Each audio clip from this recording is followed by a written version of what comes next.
চোখ বন্ধ, মোমবাতি আর শান্ত সাউন্ড আর হ্যাশট্যাগ মাইন্ডফুলনেস, হ্যাশট্যাগ পিস। কিন্তু প্রশ্ন হলো, এটাই কি সত্যিকার ধ্যান? ধ্যান মানেই কি নিঃশ্বাস গোনা আর চোখ বন্ধ করা? চলো একটু পেছনে ফিরে যাই। ধ্যানের উৎপত্তি হয়েছিল এই ভারতবর্ষেই। ধ্যান শব্দটা এসেছে মূলত সংস্কৃত থেকে। ধ্যানের অর্থ মনকে একাগ্র করা। কিন্তু আজ আমরা ধ্যানকে বানিয়ে ফেলেছি একটা প্রোডাক্ট। বেশিরভাগ মানুষই এখন আর জানে না ধ্যান মানে চিন্তাকে থামিয়ে ফেলা না, ধ্যান মানে চিন্তাকে প্রসারিত করা, চিন্তাকে দেখা। চলো একটা উদাহরণ দিই। মনে করো তুমি রেগে যাচ্ছ, মেজাজ খারাপ। তুমি ভাবলে আমি এখন রেগে আছি, এটাই আমি।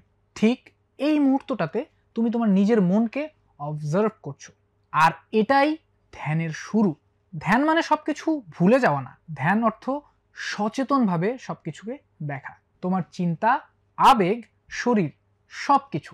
তুমি যখন হাঁটছো, পদক্ষেপ গুনছো আর চারপাশে তাকিয়ে দেখছো, এই হাঁটাটাও তখন একটা ধ্যান হতে পারে, যদি তুমি সেই হাঁটাটাকে মন দিয়ে অবজার্ভ করো।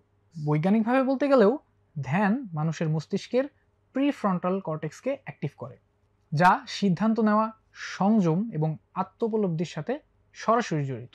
বিশ্বের বহু বৈজ্ঞানিক গবেষণায় প্রমাণিত হয়েছে প্রতিদিন মাত্র 10 মিনিট মাইন্ডফুল ধ্যান করলে আপনার স্ট্রেস হরমোন কর্টিলস হ্রাস পায়। আর ইসলাম ধর্মাবলম্বীদের জন্য নামাজও হতে পারে মেডিটেশনের একটি অসাধারণ মাধ্যম।